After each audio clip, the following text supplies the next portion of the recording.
Hey everyone, thanks for tuning in to Shutter Magazine. I'm Dustin Lucas, and today I'm going to be talking about 5 ways to speed up your Lightroom workflow. Some of you might have post-shoot stress or be worried about, man, how long is it going to take to ingest all my RAW files, then select them, then edit them, then export them. And it's always the bane of your existence while shooting or as soon as you get done with that last shot. I want to go through some things in terms of building previews, setting your preferences, managing your catalogs better, and then in the end, order of editing tasks in order to maximize your efficiency. Some of the things I do whenever my computer's running slow is I go through a checklist of what I need to reboot, what I need to check for an update, so that way I can start working in a clean environment. So usually I'll reboot my computer. I'll look for an operating system update. I'll Google search bugs, errors, things are slowing down, whatever is happening to my computer. But most importantly, I got to go to my Creative Cloud Manager app to see what's going on with Adobe. So in doing that, I am seeing immediate red flags, right? There's Photoshop CC, not a problem. Lightroom CC and it says install. Well, that's weird. I already have Lightroom installed on my computer. That's a red flag right away, which means that probably a new version altogether. I'm operating currently on CC 2015, or some of you have bought the standalone version, Lightroom 6. Now there's this new terminology, Lightroom Classic CC. What the hell is that? There's update next to it, which says that's a good sign. That's a better way to lean. I can drop down my arrow here and I can see, oh God, Lightroom CC 2015, it's still here. I can update that as well. So a lot of you are probably running into a red wall and saying, forget it. Last time I updated, I lost everything. My presets didn't transfer. Forget it. Well, I'm here to let you know Lightroom Classic CC is the way to go. It's faster.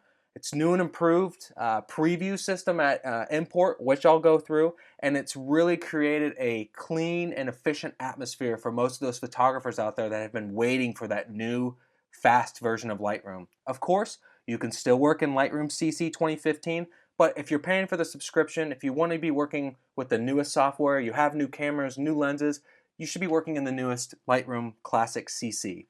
Now, if you want to update, you can choose Update All, which is a safe option. And the reason why is because you can choose to not remove old versions. That's a no-brainer. I don't want to remove my old software. I want to keep it in case something didn't transfer, right? Also, if you just want to update Classic CC or just update Lightroom CC 2015 or Lightroom 6, you can choose the down arrow. You can go to other versions, which if you need to backpedal to get Lightroom 5, I don't use that anymore, but I have it on my machine just in case I need it.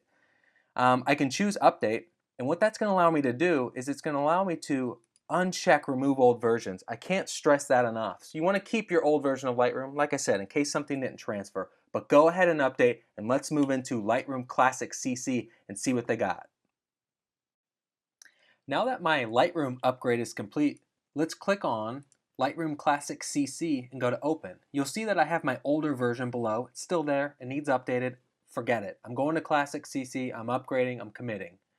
So as I click Open, for some of you, you might have the prompt that says, would you like to upgrade your catalog? So if you work in a master or archival catalog, I certainly advise you to upgrade it into the newest version. There's no reason to leave behind your old catalog and not take it with you in the future. I do catalogs per year. I'll get to that in my catalog management section of this article, but let's talk about importing your images into Lightroom Classic and what's new. So as you see, the module for importing images hasn't changed, but what has is the way that it handles building previews.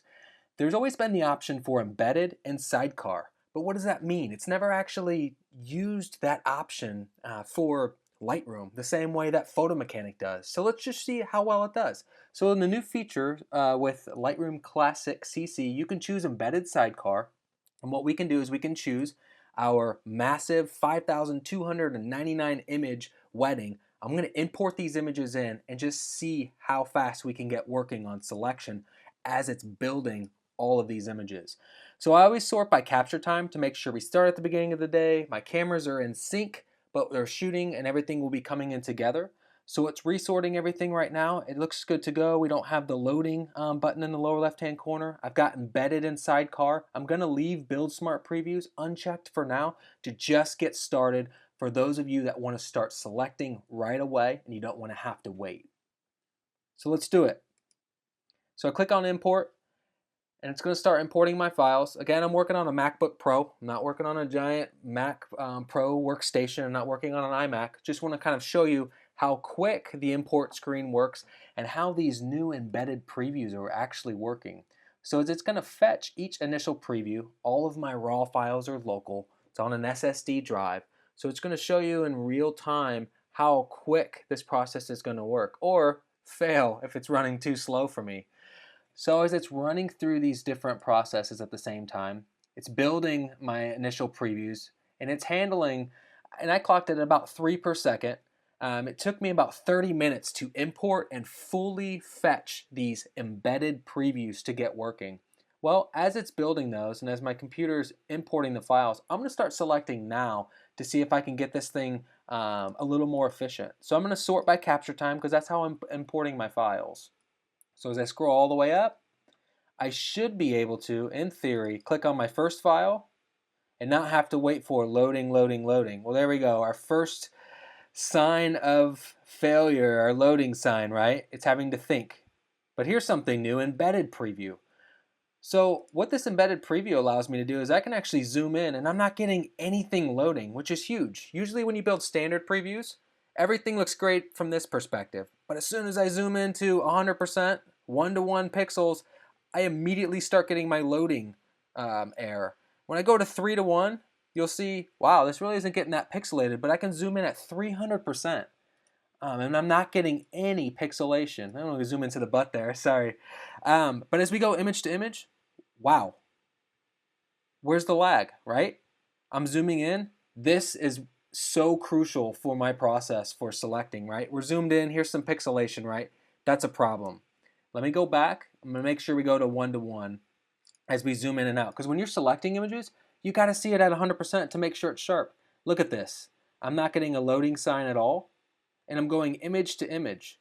Now as I keep cycling through, of course when you're zooming in and out, you want to make it the full size of the screen. So I always do Shift and Tab to get rid of all my other panels so I can just focus, and usually I'll go to lights out. So I'll hit the L key twice, and now I can go image to image, and I'm just cycling through, right?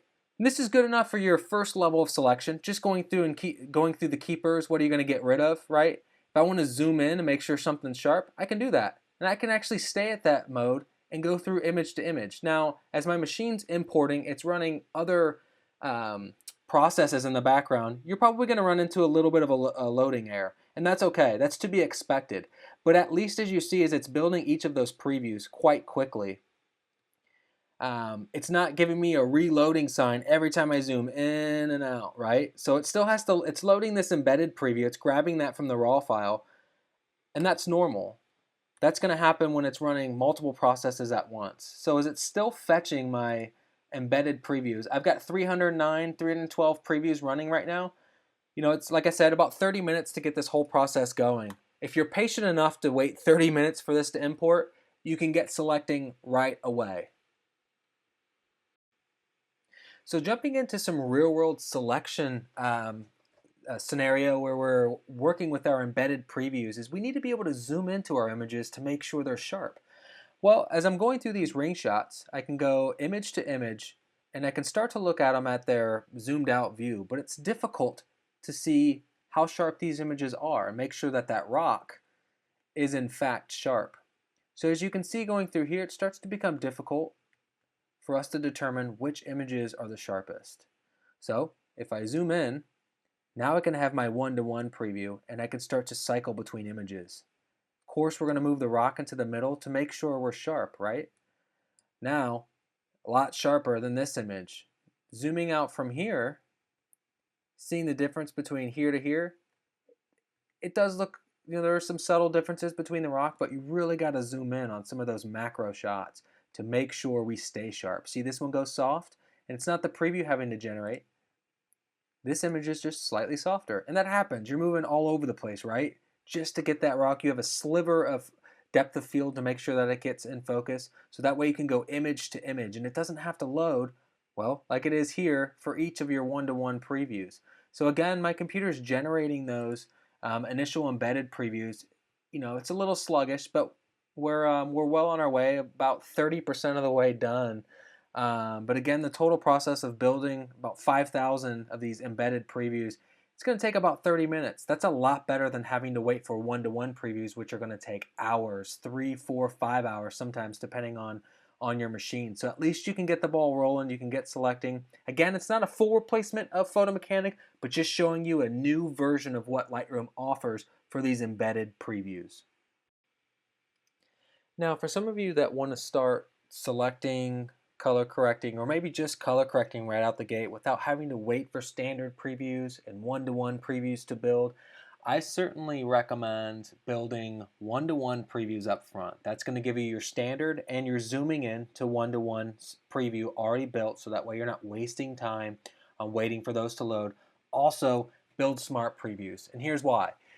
Smart previews allow your catalog to function much quicker than having to source to your original files. Doesn't matter if you're on an SSD drive, everything is local, it still has to think and index and process those full resolution RAW files. Well, smart previews allow you to edit and do the majority of your heavy lifting in the develop panel without having to wait for it to source to that RAW file.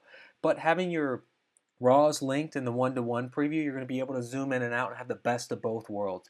I highly recommend for any of you that can wait a few hours before you start selecting or color correcting to let all of those previews build, walk away from the computer, and come back. Now, what I'm doing is I'm building smart previews now on images that I've selected or brought into Lightroom, as a majority of you might do. You might stick to using Photo Mechanic or another culling software just because it's quicker. You don't have to import files, wait for those previews to load. It's instantaneous. So a lot of you same-day selectors, you're going to stick with Photo Mechanic. I'm not going to twist your arm and tell you to go to Lightroom, but Lightroom is getting better.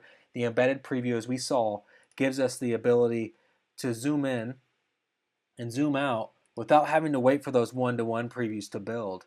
Just to show you a little bit of a difference between having the embedded preview versus the one-to-one, is when we start to get some of these images here, as you notice our symbol's gone. When I'm here, when I zoom in, it's going to give me the loading signal because it's going to have to build a one-to-one preview, sit there and wait, loading, loading, loading, and then when that's done, it's built my one-to-one preview. So you can see a little bit of the differences between wanting to work right away with the embedded preview versus importing with the standard or importing without one-to-one previews.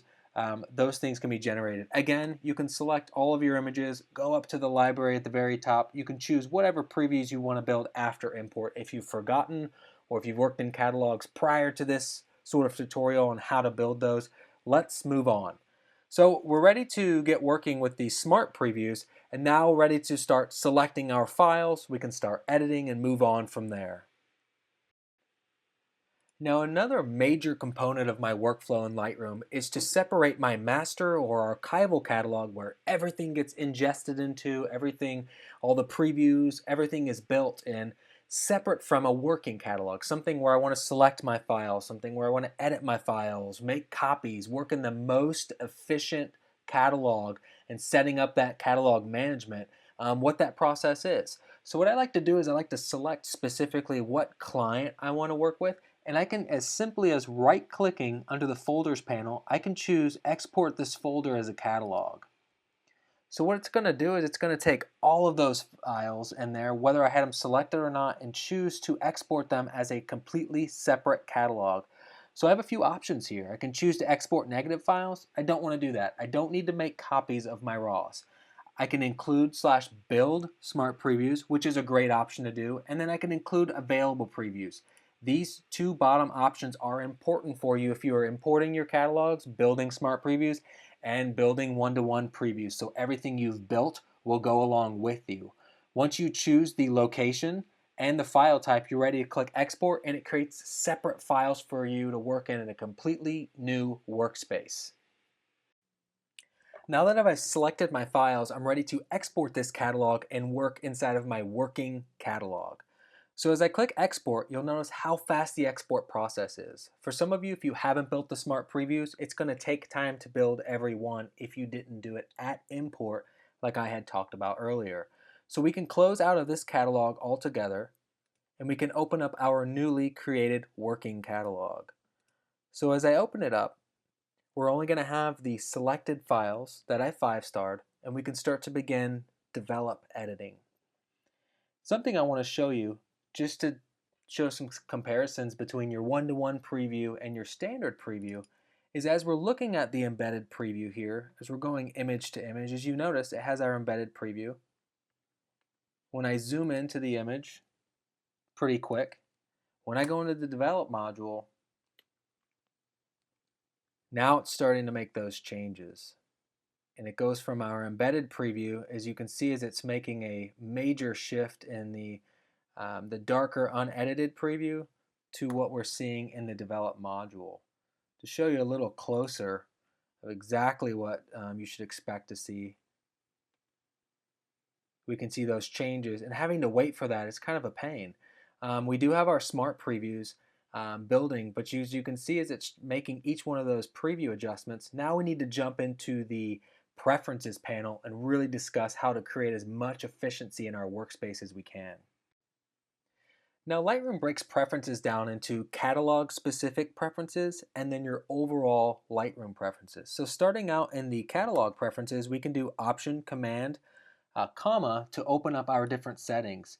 So as it takes us right into our general settings, we can jump into file handling to really start to tweak some of these computer specific adjustments, so that way any previews being built automatically go faster, and we are only building previews at the size that we need them. So in the first one, you want to make sure your standard preview size is at maximum the size of your monitor. So if I go into my system preferences, I can go in and check out the actual scaled size of my monitor. And so right now it's telling me relatively I'm at 1680 by 1050. So we want to make sure my longest edge of my screen is covered. So with it being at 1680, we can change this auto, which is creating way more of a preview size than we need.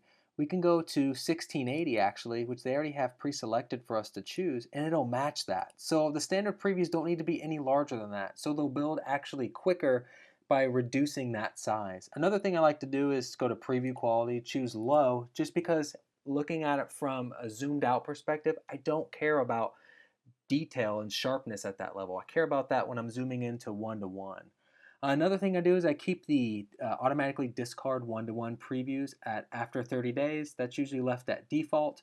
A major setting in your catalog settings, and it's usually at default unchecked, is to make sure automatically write changes into XMP is unselected. The reason why is every time I make one history state change in the develop module, it's going to write that to the XMP. It's going to have to think it's another process running.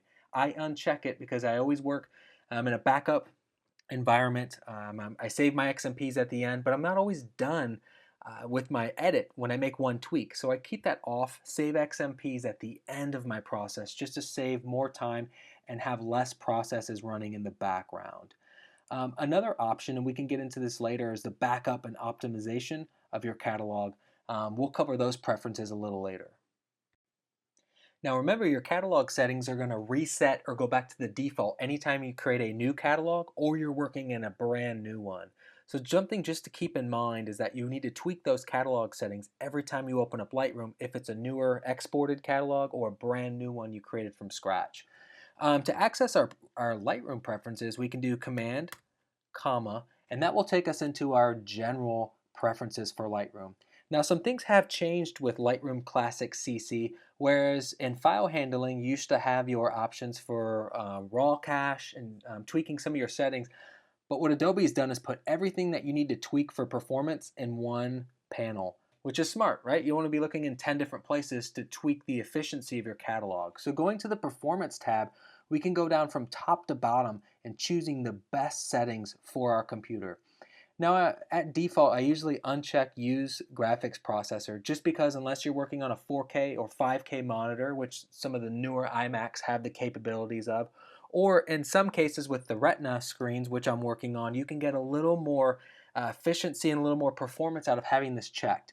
Now I'm going to check this box just to see if we see any differences cycling in the Develop module image to image. And you'll notice in the bottom right hand corner, if I start to get a spinning wheel, it means that it's having to process the images.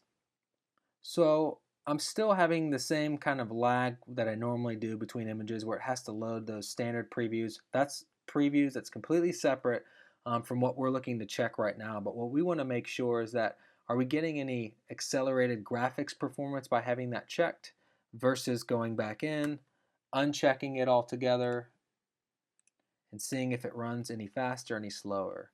As you can see, it's still having to kind of tweak between the edited and the unedited preview. Something to keep in mind. That is a little bit of a difference. But for now, in just that default, I'm going to leave that unchecked. And I'm going to go back into the rest of my preferences. Now, camera raw cache is definitely something you want to maximize your size. I mean, think about it. I'm working with 5,000 raw files. I don't want to have this set to 1 gigabyte because what I don't want this to do is be set to a lower value than the amount of raw cache it's going to have to collect. So I can purge that by clicking on the button here to clear all of my current raw cache memory. But you definitely want to have this maximum size to whatever size amount of files you're working in. So I would set this to 100 gigabytes just as a good start. I leave the limit video cache size. I don't import too many videos into Lightroom. I leave this checked at default, not something I really mess with. But the next develop option, which was available in the last version of Lightroom, is crucial. So if I built smart previews, I want Lightroom to use those smart previews for image editing to give me more performance so it doesn't have to look to the raw files. Now, if I uncheck this and I'm cycling between images, you might not notice a huge jump right away, right? Oh, here we go. It's having to load. Now my machine's kind of running a little bit slower. I've got some pixelation. It's building a standard preview, but it's definitely running slower than it was before. If I go back into that process and I check that, Xing out of this, a little bit faster, right? But still has to load each one of those standard previews. Now that's something to keep in mind. If you're having that kind of lag, we can select all of our files, go up to Library, choose Previews, build standard previews. Now, of course, it's going to build those quite quickly, but as it's running through each one, it has to build them individually. That's just part of the process. So we can have those running in the background. Again, remember, previews have to build every time you make a change. So a preview is going to have to be built on this image if I start brightening it, cooling it down. It has to update that preview, especially if I sync it to, say, multiple images in a sequence. It's going to have to update those previews. Again, if you're working with a smart previews, which is definitely the best way to go, you want to make sure your smart previews are built, which I'm connected to them still. The old school way of getting rid of the lag with smart previews built in your raw files, or going in and tricking your system by updating the folder location, choosing, say, desktop, to where now your files become missing, but now you're literally just working from the smart previews to make them run really fast. That's always like a last case scenario if your catalog's running slow, where you can disconnect them altogether. But I definitely advise having the smart previews option checked. Of course, if you want to export your files, now you have to update the folder location and relink them, which is kind of a pain. But I definitely recommend staying connected to your raw files. Having the option for smart previews checked makes all the difference. Now once I relink to my originals, you'll notice that all the files are going to be categorized under the originals plus smart previews option, which is what we want. Some more preference options, your catalog settings. Of course, we can go right back into the catalog settings. You want to make sure your catalog is optimized. So that's very important. We can change every time that we close the catalog. We can have this every time Lightroom exits. We can have our backup catalog option turned on. Let's go ahead and show what that does. So we close out of Lightroom. It's going to ask us if we want to back up our catalog. Also, if we want to test the integrity of it and optimize it. So every time you close it, it's going to clear out any cache and make sure that your catalog is at full optimal capacity, as well as you can choose where you're backing up your files. So this is a major a major choice to make. A lot of times Lightroom's going to back up to your folder where your catalog already is? Well, it doesn't make any sense. If your hard drive crashes, you want your backup to be in a completely separate location. So I highly recommend choosing a different, either shared hard drive or a non-internal hard drive to back up the catalogs. Preferably something online, like your cloud storage or Dropbox, something like that. Best place to save your backups. Now, as you know, working in Lightroom, it's a one catalog at a time software, right? Most frustrating part of this program. Well, I have a couple options for you that you can choose while exporting images from one catalog, and you can have a completely separated catalog open at the same time. Well, let's get started. So, looking at this job, let's just say I'm ready to export this to as my finals. So I'm going to go ahead and choose my finals. I have my whole export catalog process, or excuse me, exporting files preset already set up. I'm going to choose for these to just go to my clients folder on the desktop. So I'm going to put Johnson finals. So I can choose JPEGs. They're going to export out. I want to run this process. Copyright only. All of my adjustments are done. So it's going to do finals 1 through 840 images. So it's going to run that export process in the background. So how can I open up another catalog? Well, what we can do is we can go into our applications folder, and we can actually duplicate this version of Classic CC. Well, I've already done that here, but in order to create a duplicate of your software, we can just right click and choose duplicate. And so what it's going to do is it's going to create a copy number 3 for me. So now I'll have technically 4 versions of Lightroom on my computer. That's not 4 versions of different different versions, older versions of Lightroom, excuse me. It's all Classic CC. So I have multiple copies of this. So once this process gets done, saving to my applications folder, I can actually open up, and you'll notice right now I have one version open, but I can actually open up all 4 of these. And in my dock, all 4 versions are created.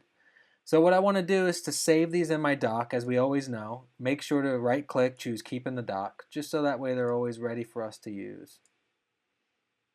Now my computer may slow down a bit because I'm kind of pushing the limits on its performance to run all 4 of these versions at once. But I just want to show you just some pretty crazy efficiency that you can have with multiple catalogs open. So I'm going to X out of my Finder window here, and it's asking me which catalogs we want to open up. I'm going to go ahead and hit quit on all of these. Each of them are going to open up. And right now, you'll notice that I have my export catalog going on where it's saving those files to my desktop, and that's great. But now I'm working in a totally different workspace, my original workspace, the Lightroom 2 catalog. So just to show you real quick, I have 2 versions of Lightroom open. I only have 1 version installed on the computer, but I've just created multiple copies. So just to show you, again, that I'm not crazy, that you can actually have multiple versions of, you can't open the same catalog, but you can open up other client jobs if you want to get those going as well. So if I wanted to open up a different job to maybe start building some one-to-one previews, I can do that. So I can have this job opened up, and of course it's the same wedding that I've had open up for the Johnson wedding, but I can actually choose all these files. I can go up to Lightroom, go into library, excuse me, and I can have it build standard previews. Now again, your computer might be running a little sluggish because again, I'm running multiple versions of Lightroom at once. But you can actually run these processes in the background. I can minimize this, let that go. Now I'm back in my Lightroom 2 catalog where all of my master work lives. Well, I want to get the images and the updated metadata from this working catalog we exported and created separately. So what I can do is I can go up to File, Import from another catalog, which is this option here, and I can choose that catalog to re-import back into this one. So we're making sure we're choosing the right one. I have the Johnson wedding. I'm going to choose that, and now it's going to scan for, let's see here, cannot open up, does not appear to be a valid Lightroom catalog. Well, Let's try that again. Import from another catalog.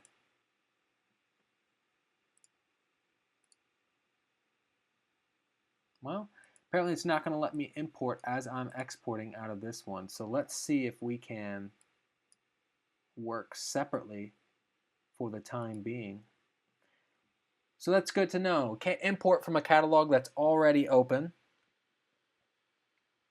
But if I'm exporting those files, let's see if we can do this instead. So import from another catalog isn't working. Not a big deal. If I save metadata to files, let's see if I can read metadata from files in my other catalog. So once this process finishes for saving metadata, we can then go back to our other catalog and continue the process to read metadata from files, another way to transfer metadata. You'll see that I'm still saving metadata, which is XMPs, into my originals. I'm still able to export all 840 files into fully color-corrected JPEGs. Now, once this save metadata task completes as it has here, we can jump into our other catalog and see what's going on. So now we can look at specifically the 5-starred images that we've saved, and we can read metadata from files. So what this is going to allow us to do is work in 2 catalogs simultaneously. So I'm going to go up here to metadata and choose read metadata from files. So being that it's allowing us to do that instead of our import from another catalog, just something to keep in mind if you have multiple copies of Lightroom on your computer that you've duplicated in the same process that I did, and you're working in multiple catalogs, be aware of the limitations. Obviously, we can't import from a catalog that's already open. Lightroom showed us that error. But what we can do is we can transfer XMPs, which is the original metadata transfer Lightroom method. So each of these files will start to be updated in real time based on the changes that we made in our other catalog. So as we look in, we see that our changes are here. It's able to read metadata from files. So pretty cool. Definitely an efficient way if you need to export multiple working catalogs and you're afraid to not work in a master catalog, so that way you can't export multiple levels. This kind of allows you to stay in this workflow and export catalogs and other versions of Lightroom or other copies of Classic as well. And so just some things to keep in mind to increase efficiency are the order of operations, or how you're editing in Lightroom, and we'll cover that next. Now, just to show you where we're at in our progress of multiple catalogs running, we have 150 files exported in this working catalog that we created. I'm going to go ahead and minimize that and go back to my master catalog. So now you want to start thinking about order of operations. What types of adjustments are you doing in the Develop panel to not slow your catalogs down? So some things that Lightroom or Adobe recommends is deleting out old presets. Well, I have quite a few presets brought over from older versions of Lightroom, but I don't find that I'm in the thousands of presets rotting on my machine. So that's not something I really need to focus on. But more important adjustments are how I'm doing any pixel manipulation in Lightroom. Things like spot removal, they always recommend doing spot removal first, being that you're manipulating pixels. So starting from your raw or your untouched image always works the fastest and is the most accurate. I don't do a whole lot of spot removal in Lightroom. That's more of a Photoshop adjustment for me, but the ability to do it in Lightroom, and of course masking, which is huge. Definitely keep an eye out for my article next month. Be talking about masking and what Creative Cloud, the classic version of Lightroom, offers for masking for editors. But things like lens correction is something that they recommend you apply at the end, versus applying it per image. And is when you apply the lens correction, for most of your images, it doesn't change the appearance too much if you don't have a whole lot of lens distortion. But on some of the camera lenses that you're using, the wider ones, it's going to be a major issue for you. For instance, if we're looking at some of those wider angle shots, especially of your church shots, it's going to get pretty funky if you apply the lens correction at the end. So if we hit lens correction now, it almost becomes a completely different image. It almost looks unedited if I turn that on and off. I like vignetting and the darkened edges, but turning the lens correction on, now I have to re-edit this entire image. Well, not exactly. What you can do is you can take the vignetting completely off, and now we have our image on and off here. Something to keep in mind is that we've customized this specific lens to be vignetting, so I can't just sync this to every image, because if I do sync it to every image, all of them are going to be set to the 11 to 24.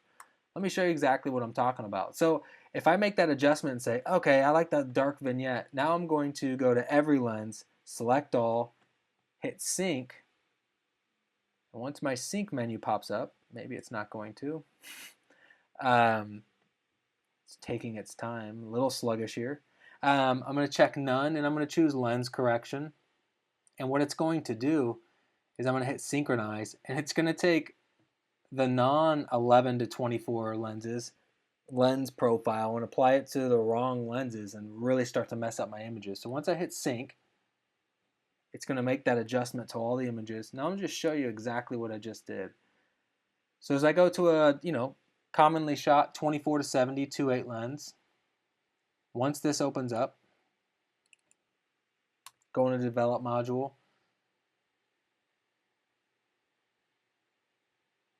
and as it loads, again, computer's pretty sluggish considering it's running another version of Lightroom. Some things to keep in mind. Look at this thing. 11 to 24. That's a weird adjustment that it's doing here. If I put this back to default, that's the adjustment it should be making, right? So to keep in mind, when you do that sync setting to go from here, it's applying the wrong lens model. So what you're going to have to do is you can do post-crop vignette. That's an option that a lot of people choose. I'm going to go back a couple steps so that way we can get rid of that sync that we made to all the images. Of course, that's the beauty of Lightroom. We can go back in our history and undo that massive sync that we did to screw all of our images up. And undo. Perfect. So if I go back in here and instead of having to do it lens by lens, which would take forever, I can just do a post-crop vignette. So definitely using lens correction, I know a lot of you probably apply that in your starting point preset, but if you're having sluggish results in Lightroom while you're editing, lens correction is going to have some performance issues applying it. So what you can do is you can apply your lens correction at the end. Instead of dropping the vignette there, we can go down to effects. We can do post-crop vignette, so you can get a little bit of a difference. Again, that's not the same as this vignetting we got here. So just some things to keep in mind for applying your lens correction. Another major state change that affects this performance, is the sharpening and noise reduction adjustment. Now, noise reduction is going to become a major factor in those high ISO shots. So what I like to do is choose a library filter for the ISO speed and choose my highest ISO images and start to look at the amount of noise that's created from my develop panel. So as we go from our embedded preview to our standard and one-to-one preview, you can see how much noise is going on in this image. So this is something that once I get done editing, I want to choose how much noise reduction to apply to my image, right? So this image, which was lifted a stop and a half practically, might be a little bit different, might need a little less noise reduction than some previous images that I didn't lift the exposure as high. Now all of these are relatively the same, so it doesn't really matter so much. But if I go into a more frequently used ISO setting and I'm jumping around, there's going to be a pretty major difference between the end of the ceremony. If I go up in the develop panel and see I'm at a little over a stop to I'm only at a quarter of a stop, lifted it with flash, throwing in the reception. So I don't want to put the same amount of noise reduction on those two images just because of the same ISO setting. Well, there's actually a pretty cool third-party plugin that you can use that can start to determine this, and you can create ridiculous level of parameters for how much noise reduction luminance you want to apply. It's it's a pretty awesome third-party plugin. So what you can do is it's called the Apply Bulk Develop Settings. It's by a developer named Jeff Friedel. Excuse me if I'm mispronouncing the last name. But he has a plugin manager that you can pay for, donate money to his project. And so what it allows you to do is that you can create a range of ISO that you're shooting. So if you're shooting between 50 and 3200, excuse me, ISO, that can be the range at which it updates the luminance noise reduction. You can choose how much it's using from 0, which is the standard, all the way up to 40 luminance, or even all the way up to 100 if you want. You can choose for it to increase based on the exposure. So if you're increasing the exposure by 1 stop, it can add 5 points of luminance. I mean, there's a lot of parameters that you can choose that are based on your develop settings that you're adjusting per image, because your exposures are going to be a little all over the place. You might be adjusting 1.5 stops on one image, and then you might be adjusting 1/4 stop on another. Well, this program can analyze that information and apply the appropriate noise reduction. It's not perfect, but it's a hell of a lot better than going image to image and adjusting at the end. This is huge for applying after you're done editing, so it can make all of its correct analyses based on your final adjustments. You can do the same thing for color noise. It can update sharpening mask, which is important as well. You can do contrast and clarity. So these adjustments are huge to use and definitely worth taking advantage. I have his more information in the article. Definitely check out a lot of his other plugins as well. It's a very useful and vital plugin for my workflow. So as you see, my working catalog is still exporting out its JPEGs. We have our other Lightroom catalog still open that we were working in. So you can definitely try this out in older versions of Lightroom. Just wanted to show you guys that little trick to create a little more efficiency or maybe flexibility in your export or finalization process of multiple working catalogs. Biggest thing to think about with Lightroom is taking the time to understand how and when to build previews. They're going to have to be built, so whether you want to build them while you're working, have them build ahead of time, or you want to get working right away, that's the beauty of Lightroom Classic CC, incorporating the new embedded previews that you can build only at import, so that way you can get selecting right away. Again, 5,300 images takes about 30 minutes to fully import, as well as build those embedded previews. Now, with that said, it's adding images into Lightroom. It's not copying them to a new source and importing them and building previews. Just want to clarify that. Also making some of those preferences tweaks. It starts with your catalog preferences. When we open things up, you got to make sure that you're making those changes per catalog that you open up, because those default settings will always go back into place. Look at this. We opened up our Lightroom 2 catalog and our settings are back to the old ways. So just make sure you're making those tweaks per job, but also your regular Lightroom preferences, always choosing smart previews, allowing those to be sourced for your performance is huge. Also, when thinking about previews, right, it's going to have to make an update every time you make a develop state change. So if you add exposure, it's got to update that standard preview. So it doesn't mean that if you build the previews up front, you're done with previews. But what I can tell you is if it doesn't have to generate one from scratch, it's going to be working much faster as you are. So with Lightroom Classic CC, definitely check out my next month's article. I'm going to be featuring some of the new masking capabilities, which are huge. There are a lot of users that are toggling between Lightroom and other third-party softwares, also using Photoshop because the masking in Lightroom has not been great. Well, thanks to the new Classic CC, the new masking features create a lot of new capabilities and also new possibilities within Lightroom to keep everything in one place. Check out next month's article and reach out if you guys have any questions. Thanks for tuning in.